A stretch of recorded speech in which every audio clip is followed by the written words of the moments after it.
Chronic pain, something many people deal with, but they shouldn't have to. Dr. Patrick McCormick, a ProMedica neurosurgeon, here with us to talk about some treatment options. Patrick, 16 million of us have problems with our backs. Some of us just hereditary, some of it from abuse, not taking care of our bodies, but they always call you when they need help.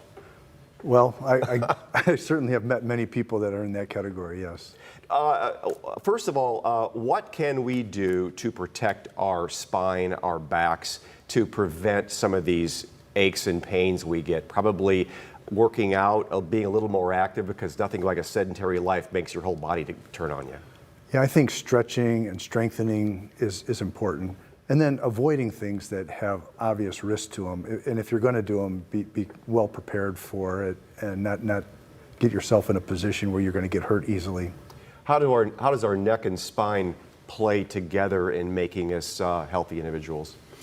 Well, the neck and spine, it's all one continuous system. And basically the lower part of the spine along the rib cage and the low back is mainly a weight-bearing column, but also has quite a bit of flexibility.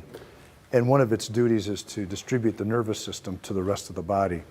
So the combination of those three things is not necessarily a perfect combination, but the system does work well if you're careful about the activities you do and keeping your spine in good health. So if I'm having some back issues, I decide to go to the doctor and they check it out. Sometimes you may do some scans and find out, well, there is something wrong there, but physical therapy can help. Ways to get around that, probably surgery, which is bringing you in, is probably the last resort. Typically, depending on what they see, but you're right, about 9 out of 10 times it'll be an abnormality that's an obvious source of the problem, and that with most patients it might respond to something non-surgical like physical therapy or something a little more invasive like pain management, but in the end, if it doesn't, then going to surgery is appropriate. Every once in a while you see something that no matter what, it has to come out because it's threatening injury to, like, for example, the spinal cord. A bulging disc, things like that, a herniated disc, those are different factors. What are the kind of definition of those?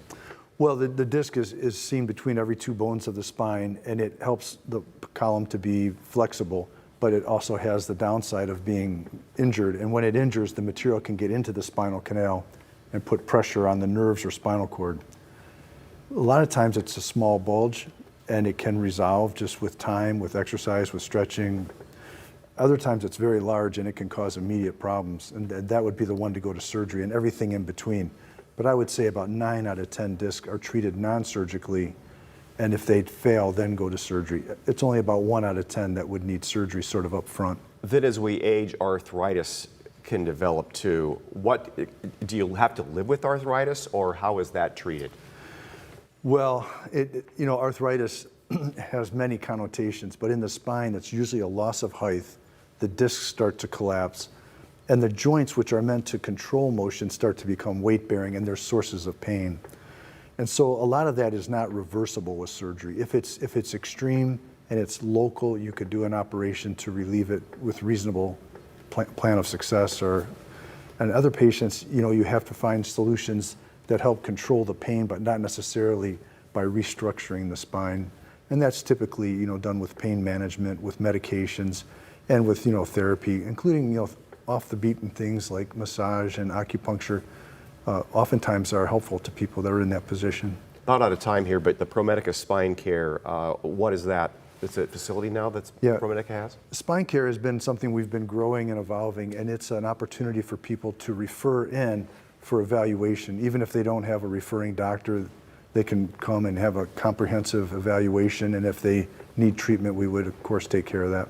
And there's the number to call and the website to check it out. ProMedica Spine Care is something that is really a good idea to check out. Dr. Patrick McCormick, thank you so much for your time. Appreciate it. Yep, thank you. Thank you.